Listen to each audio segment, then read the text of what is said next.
بسم الله الرحمن الرحيم، والصلاة والسلام على أشرف المرسلين سيدنا محمد النبي الأمين ليوم الدين. النهاردة احنا جايبين لكم شوية عملات بالنسبة لتحيا مصر. عملة مصر للطيران.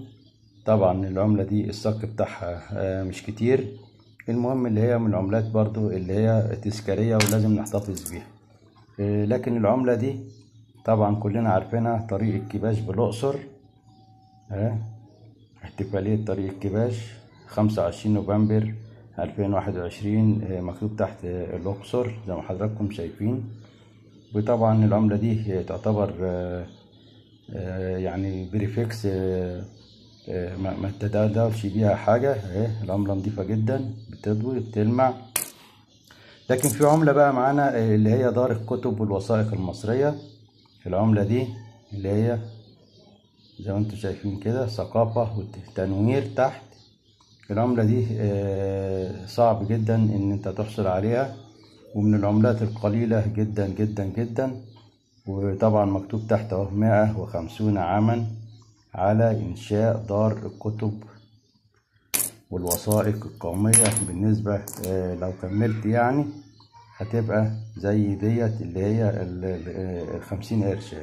دار الكتب والوثائق القومية زي ما انتم شايفين. بالنسبة للعملة دي حوالي 4 مليون بس، هي هو الجنيه بتاعها. لكن بعض العملات التانية موجودة ومتوفرة، لكن برضو نقول فيها أخطاء.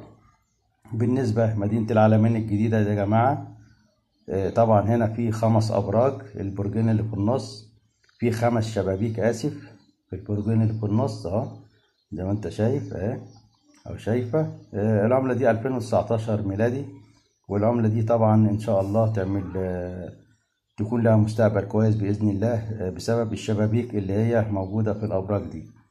طبعا نوريكم عملة تانية اللي هي طبعا في معانا برضو عملة 2005 اهي، نص جنيه يعني. برضو جه في ايدينا كده صدفة، لكن العملات دي صعب جدا تلاقيها دلوقتي لكن متداول، يعني هو متداول لسه. طبعا الأبراج اهيت نجيبها لكم هنا برضو 5 أبراج اهوت، قصدي آسف 5 شبابيك في البرجين اللي في الوسط هم زي ما حضراتكم شايفين. و2019 بس العملة هنا يعني مش عارف، ضايفين عليها حاجات غير العملة الأولانية، في حاجات مضافة عليها مخلية شكل العملة مش عاجبني يعني. بيزنجر كده العملة بالزنجر، وبتجيب ألوان طيف عليها زي ما حضراتكم شايفين. الألوان مش كويسة. بص العملة عملت ازاي على انها جديدة ومش موجودة كتير منها. لكن العملة اللي قلت لكم عليها اهيت بتاعت الأبراج، يعني دي نحاس اهيت اهي.